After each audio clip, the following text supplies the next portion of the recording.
because you are white. Your opinion is not right because you are white. Okay, hey, what's going on here? What's all this hubbub? Listen, Andy, we all know you're gonna hate this Bebe album because you're the whitey. Alright, but what if I like it? Well, that's just your white guilt talking right there. Okay, never mind then. I'll just not review it at all. No Beyonce reviews. Fuck it. Anthony, What? you gotta review the Beyonce album. What, are you out of touch? Damn it! I'm gonna end you! I swear! Hey everyone.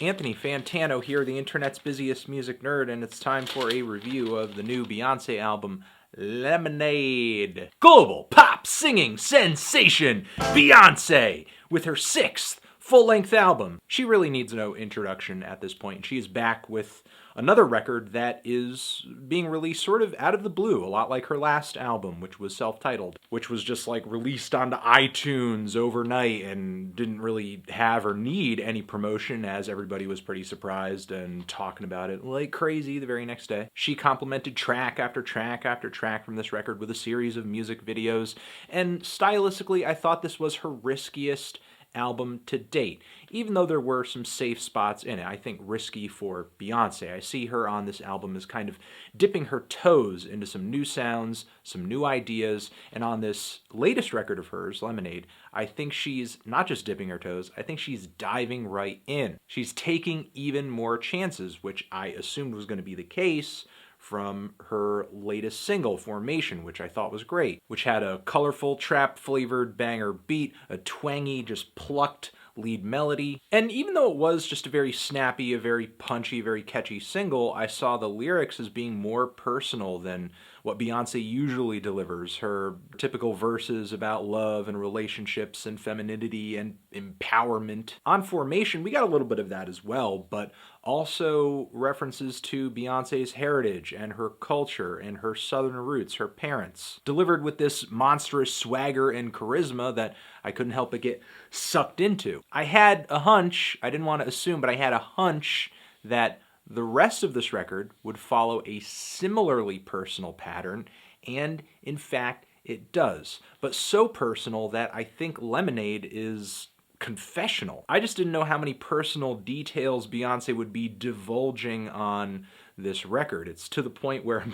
kind of worried about whether or not we're going to see some divorce papers between her and Jay-Z surface in the next year, which is something I read people online talking about, but it's something that before listening to the record I partially assumed was mostly because people were reading into some esoteric lyrics a little too much or just making some very bold assumptions, but no, Beyonce makes her emotions, her personal struggles, and her intentions painfully clear on so many of these tracks, going as far as to hint at the infidelities of her husband and say that she regrets putting this wedding ring on her finger. And on other tracks here, she makes reference to her parents, her father specifically, freedom, a little bit of politics as well. And sonically, this is a very risky record for Beyonce too. The last album had some subtle hints of alternative R&B, and Beyonce's experimentation didn't really go too much farther beyond that.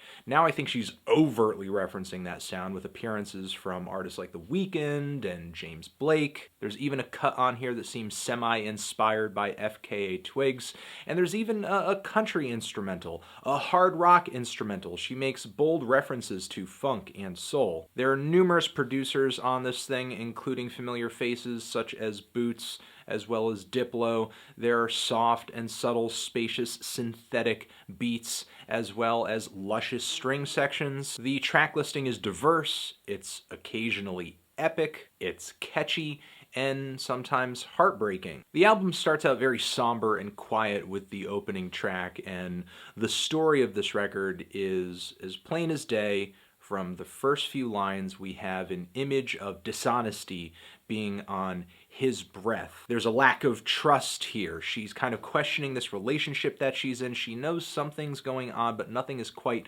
confirmed. Beyoncé is feeling out of the loop. She's feeling confused. And there are beautiful pianos on this track that I love a lot, that I wasn't surprised to hear that James Blake might have had his hand in writing. I saw he was in the writing credits on this track, and just the instrumental read to me so much like something James Blake would have put together, especially like off his first record. And the picture Beyoncé is painting on this track goes very much with the subtlety of the music, because I just get this image in my head of her listening in to what's going on the other side of a door or a wall or something. She's just having this very quiet, introspective moment, wondering what's going on in this relationship that she's a part of. The song Hold Up is a little louder, it's a little bolder. You can hear the intensity of the album kind of ramping up. It's not going hard, it's not going crazy, it's not aggressive, but Beyoncé has sort of upped the volume of her voice. The music is a little more lively. Her lyrics to me are kind of a mix of anger and pleading for sanity here. It's like she's trying to convince her significant other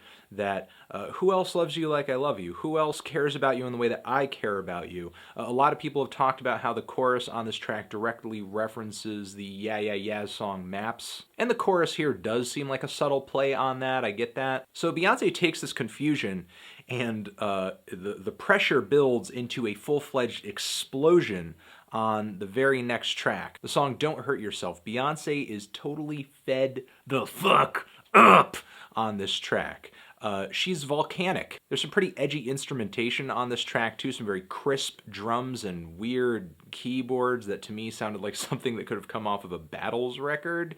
But once I heard the blaring guitars and Jack White's voice on the chorus, it all kind of made sense. Jack White had a hand in the production of this song. Aha. And the lyrics here in Beyoncé's vocal delivery are insane. She reaches this level of aggression that I never heard her lay onto a record. And she even goes as far as to say on this track that she might just, leave this relationship and bounce over to the next dick. Though there are some lyrics here that did make me roll my eyes a little bit, like motivate you, call me Malcolm X. The song does have its other shortcomings. I do wish that the distortion on Beyoncé's voice wasn't really there. It thins her voice out in a way that I don't quite care for, and I don't really like Jack White that much on this chorus. I mean, I think the instrumental is cool. It is a big change of pace for Beyoncé and this album, but I think throwing Jack White's vocals into the mix is just doing a little too much. And also, it would just make more sense for Beyoncé to sing the words on this chorus, given what the song is about and who the song is about, for Jack White to kind of come in and say, when you hurt me, you hurt yourself, etc. It just seems kind of like a bit of a disconnect. Still though, I do think Beyoncé's singing on this track is monstrous, and I like the sentiment of the song a lot.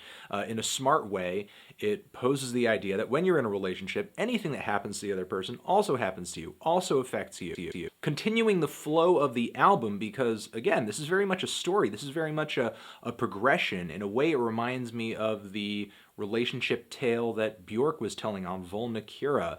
The song Sorry, we have Beyoncé after this explosive moment with no regrets. In her mind, the relationship is like over. She's not second guessing herself. The instrumental is a little synthetic, bleepity bloopity.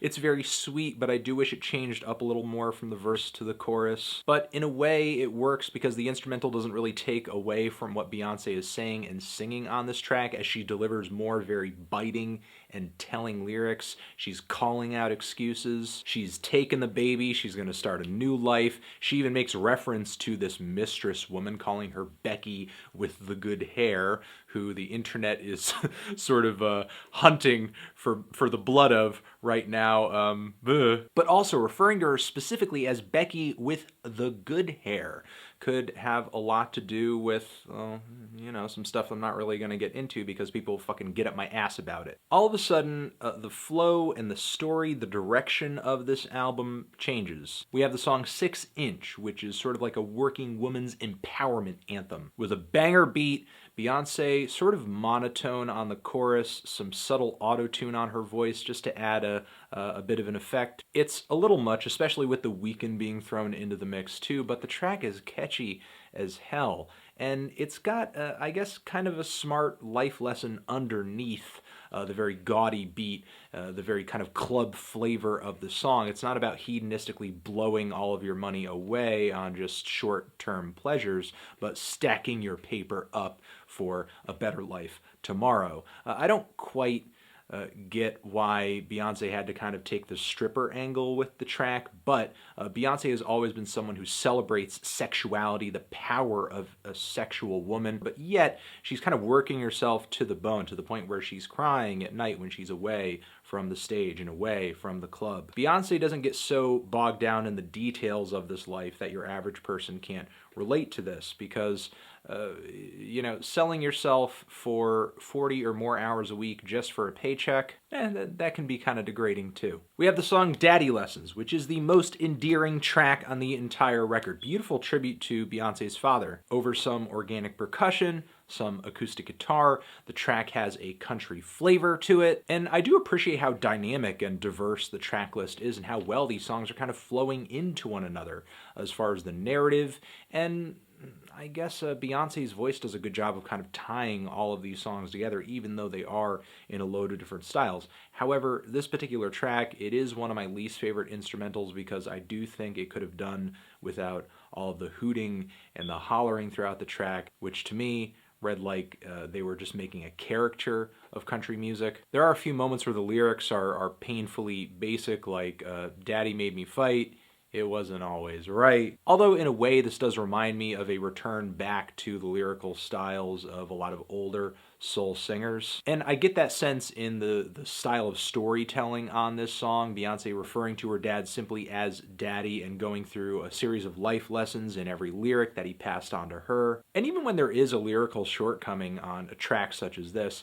I still get a great sense of emotion coming from Beyoncé on this song and others too, because what's going on here on this track is so personal that I can tell it just has an immense amount of personal significance for Beyoncé, and as a result we get great vocal performances. And I do have to admit the refrain about sort of shooting at the sight of any of these dangers that her father warns her about is pretty catchy. Also, there's a very telling moment in the chorus here where Beyoncé's father tells her that she should also shoot if she sees another man like him approaching. I mean, Beyoncé's dad, his inclusion in this record, though she does love him and she has a lot of admiration for him, he had his own infidelity issues as well, so he works into the theme of this record. We go back to Beyoncé's relationship crumbling immediately after this cut. We have the song Love Drought, which is the track that to me sounded a little bit like FKA Twigs.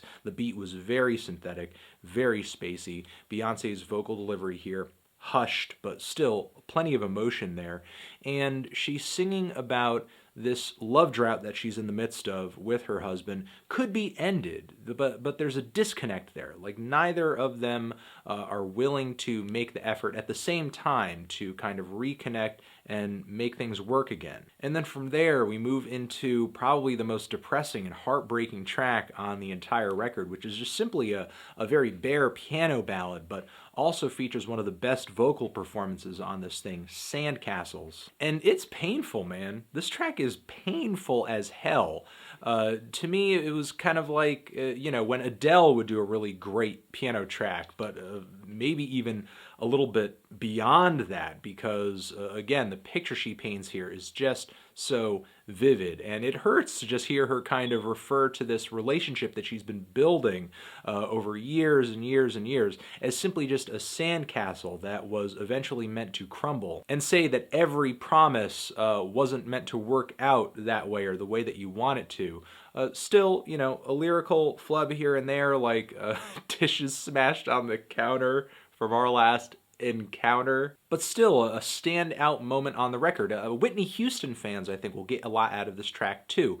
And then we go into this short interlude titled Shimmer, which features vocals from James Blake. He returns.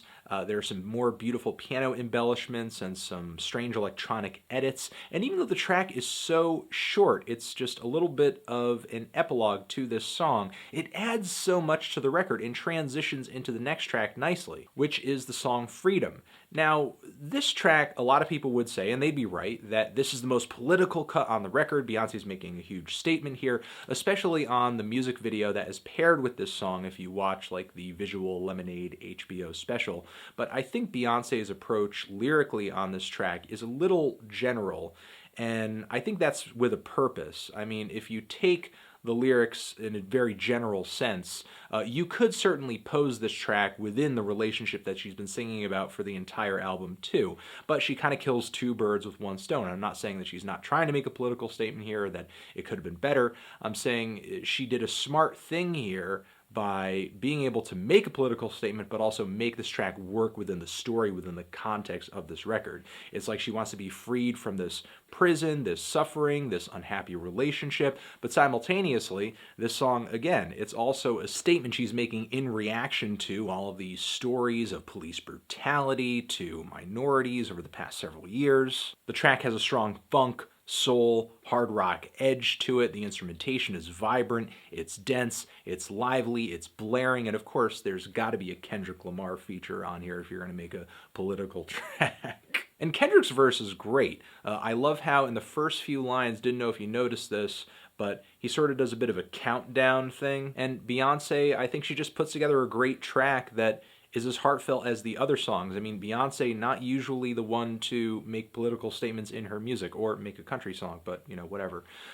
Make political statements in her music, and this comes across as so heartfelt. She portrays freedom as something that isn't simply just given to you, it's something that you earn, it's something that you need to maintain. It's sort of motivational in a sense too, as we have a refrain here saying that I'm gonna keep running because winners don't quit on themselves. And after this big showing of instrumentation and a grand statement, we're given a kind of low-key cut called All Night, which is sort of like the closer of the album, or at least the closing of this story in a way. And Beyonce comes to the conclusion that this relationship is still worth working for and it's still worth being in, but she needs to get to a point where she can kind of trust her significant other again. And I love the bass on this track too. I'm really happy, not only for this track, but any point on this record where some great organic instrumentation turns up. And even though there are lyrics on this track that are maybe a little blatantly sexual or basic for some people, I see Beyonce as just a very sexual artist and someone whose love is a very physical love, and that's why when she sings lyric like, I'm gonna rub up and kiss up and touch up on you, there's still so much conviction there. It's not like she's just saying it for the sake of titillation. Like, there's a point to that. Those types of expressions really mean something to her. So this track to me is kind of the finish. It's the conclusion of this tale, of this moment of infidelity, this moment of kind of questioning the future of your relationship. And meanwhile, Formation is kind of like this big banger that plays as the credits of the story roll. And even the song makes sense within the narrative of the entire record, because there's a point where she says she's possessive, so she wears his chain. So I guess at this point, things are kind of fine and smoothed over, but still, you know? For me personally, being kind of subject to all of these very intimate details of a very public relationship was semi-traumatizing. So to be in the relationship, I imagine could, you know, be even harder. Or it's just all sort of thrown in there for childish. I'm not sure, you know? It was entertaining. I liked the story. I liked the concept. I thought the theme was cool. But simultaneously, I can't help but feel like the music industry occasionally is like, I don't know, some Truman Show-esque thing where everything that's released to us is just meant to manipulate us in some way. And if everything Beyonce is saying is true on this album, and the result is this great record, you can truly say that she was given lemons, but she made lemonade. I'm feeling a strong 8 on this record. Transition! Have you given this album a listen? You better have. And I hope you enjoyed it. I like it a lot. I think it's great. Definitely my favorite Beyonce record. Really mature album. Really well fleshed out concept. Thoughtful, focused, on point, good production. Really, it's a very nice record. I'm already saying so many nice things about it. Let's get the fuck out of here. Beyonce, Lemonade, forever.